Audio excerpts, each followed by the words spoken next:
Hello friends, welcome back to my another new blog.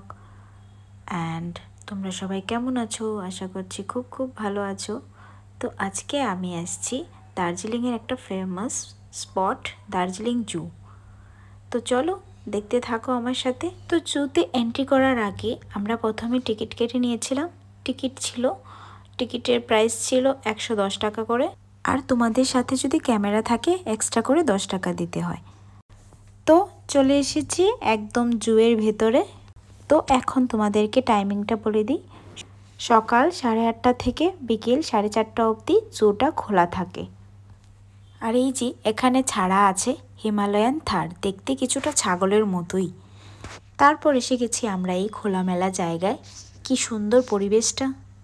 আর সামনেই একটা training centre ছিল, জানি না এটা কিসের ট্রেনিং হচ্ছে। আর এই যে দেখতে পাচ্ছ জঙ্গলগুলো কি সুন্দর দেখতে, একদম স্বচ্ছ পরিবেশ। আর এই তো এসে গেছি আমরা। আর এইবার দেখা পেয়ে গেছি আমরা। এটাকে কি বলে? আমের তো সব কিছু এরকম জীব দেখলেই আমার বাঘ বাঘ মনে হয়, কিন্তু এইগুলোর নাম না ডিফারেন্ট আছে। তো ওনারা বসে বসে রেস্ট করছেন। দুজন বসে আছে, এক সাইডে একজন আর এক সাইডে অন্যজন। আর যে তৃতীয় ব্যক্তিরও এন্ট্রি হয়ে গেল। তো এই প্রাণীটার নাম কি? যদি আপনাদের জানা থাকে অবশ্যই কমেন্টে আমাকে জানাবেন, আমার জানা নেই। আর লেখা ছিল অনেকগুলো নামই, কিন্তু সেই নামগুলো আমার না মনে নেই ঠিক। যখন গিয়েছিলাম তখনই দেখেছিলাম, তারপর আর মনে নেই। এত নাম কিভাবে মনে থাকবে বলুন? আর এটা কি আপনারা বলতে পারবেন? এটা একটা পাখির মতো দেখতে, মুরগির মতো, কিন্তু নামটা ভীষণ অন্য রকমের ছিল। তোমাদের যদি জানা থাকে নিশ্চয়ই আমাকে কমেন্টে জানাবে, ঠিক আছে? তারপরে এই যে জায়গাটা একটা মিউজিয়াম, এখানে অনেকগুলো বন্য প্রাণী, তারপর ক্রোকোডাইল, আরও অনেক প্রজাপতি, কীট পতঙ্গ সব কিছু এখানে প্রিজার্ভ করে রাখা আছে। তারপরে দেখা হয়ে গেল আমার সাদা বাঘমামার সাথে।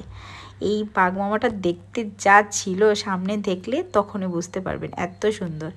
তো পাশেই একজন কাকু ওই বাঁদরগুলোকে না বিস্কুট খাওয়াচ্ছিল, আর ওরা এসে কি সুন্দর টুক করে বিস্কুটগুলো নিয়ে যাচ্ছিল।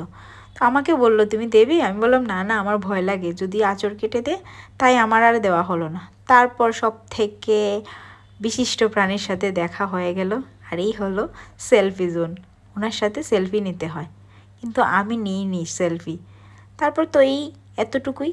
তারপর আমাদের ঘোরা অলমোস্ট কমপ্লিট হয়ে গেছিলো। তো এই যে দেখতে পাচ্ছ সুন্দর একটা অ্যাকোরিয়াম এখানে রাখা ছিল।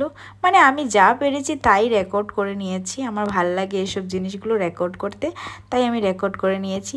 আর এই যে লাভ বার্ড, কি সুন্দর দেখতে। তোমরাও যদি দার্জিলিং আসো অবশ্যই জায়গাটা ভিজিট করো, দেখবে খুব ভালো লাগবে দেখতে। তো আশা করছি আমার ভিডিওটা তোমাদেরকে অনেক অনেক ভালো লাগবে। তো ভালো লাগলে প্লিজ লাইক শেয়ার সাবস্ক্রাইব করে দিও। Bye bye.